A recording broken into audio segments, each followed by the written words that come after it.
not hop in, I said, unless you swear on your honour you won't shut it up once I'm inside. I don't like small dark spaces. When I have done what I am just about to do, said the pelican, I won't be able to shut it. You don't seem to understand how my beak works. Show me, I said.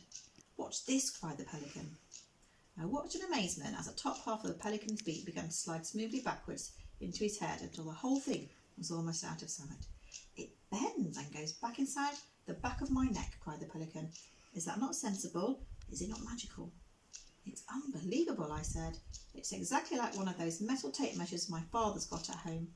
When it's out, it's straight. When you slide it back in, it bends and disappears. Precisely, said the pelican.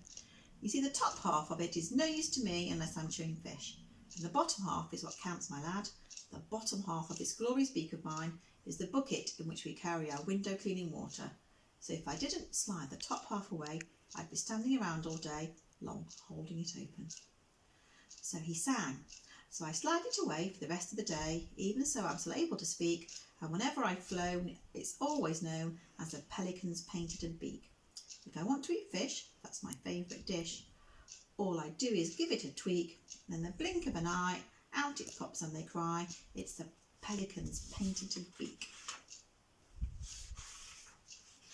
Stop showing off down there, shouted the monkey from the upstairs window. Hurry up and bring that small person up to us. The giraffe is waiting. I climbed into the big orange beak, and with a swish of wings, the pelican carried me to his perch on the windowsill. The giraffe looked out of her window at me and said, How do you do? What's your name? Billy, I told her. Well, Billy, she said, we need your help, and we need it fast. We must have some windows to clean. We've spent every penny we had on buying this house, and we've got to earn some more money quickly. The Pelly is starving, the monkey is famished, and I'm perishing with hunger. The Pelly needs fish, the monkey needs nuts, and I'm even more difficult to feed. I am a generous giraffe, and a generous giraffe cannot eat anything except the pink and purple flowers of the tinkle tinkle tree. But those, I am sure you know, are hard to find and expensive to buy. The pelican cried out, Right now I'm so hungry I could eat a stale sardine. Has anyone ever seen a stale sardine or a bucket of rotten cod? I'd eat the whole lot upon the spot. I'm such a hungry bod. Every time the pelican spoke, the beak I was standing in jiggled madly up and down, and the more excited he got, the more it jiggled. The monkey said, What Pelly's really crazy about is salmon. Oh yes, cried the pelican, salmon. Oh, glorious salmon. I dream about it all day long, but I never get any. And I dream about walnuts, shouted the monkey. A walnut fresh from the tree is scrumptious, galumptious, so flavoury, savoury, so sweet to eat that it makes me all wobbly just thinking about it. At exactly that moment, a huge white Rolls Royce pulled up right below us, and a chauffeur in a blue and gold uniform got out. He was carrying an envelope in one gloved hand. Good heavens, I whispered. That's the Duke of Hampshire's car. Who's he? Asked the giraffe. He's the richest man in England, I said. The chauffeur knocked on the door of the grubber. He looked up and saw us. He saw the giraffe, the Pelly, the monkey and me, all staring down at him from above, but not a muscle moved in his face, not an eyebrow was raised. The chauffeurs of very rich men are never surprised by anything they see. The chauffeur said, His Grace, the Duke of Hampshire, has instructed me to deliver this envelope to the Ladderless Window Cleaning Company. That's us, cried the monkey. The giraffe said, Be so good as to open up the envelope and read us the letter. So the chauffeur unfolded the letter and began to read. Dear sirs, I saw your notice as I drove by this morning. I've been looking for a decent window cleaner for the last 50 years, but I have not been able to find one yet. My house has 677 windows in it, not counting the greenhouse, and all of them are filthy. Kindly come and see me as soon as possible. Yours truly, Hampshire. That, added the chauffeur in a voice filled with awe and respect, was written by His Grace, the Duke of Hampshire, in his own hand.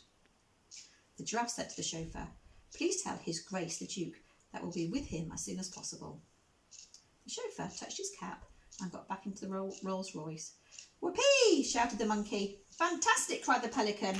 That must be the best window cleaning job in the whole world. Billy, said the giraffe. What What is the house called and how do we get there? It's called Hampshire House, I said. It's just over the hill. I'll show you the way. We're off, cried the monkey. We're off to see the Duke.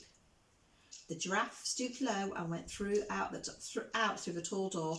The monkey jumped off the windowsill on the giraffe's neck. The pelican with me in his beak, hanging on for dear life, flew across and perched on the very top of the giraffe's head, and away we went. It wasn't long before we came to the gates of Hampshire House, and as the giraffe moved slowly up the great wide drive, we all began to feel just a little bit nervous. What's he like, this Duke? Said the giraffe. I don't know, I said, but he's very, very famous and very rich. People say he has 25 gardeners just to look after his flower beds. Soon the huge house itself came into view, and what a house it was. It was like a palace. It was bigger than a palace. Just look at all of those windows, cried the monkey. They're going to keep us going forever. And suddenly we heard a man's voice a short distance away to the right. I want those big black ones at the top of the tree, the man was shouting. Get me those great big black ones. He peered around the bushes and saw an oldish man with an immense white moustache standing under a tall cherry tree and pointing his walking stick in the air.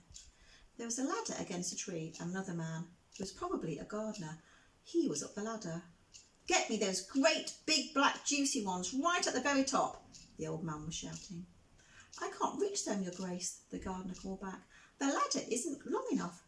Damnation, shouted the Duke. I was so looking forward to eating those big ones.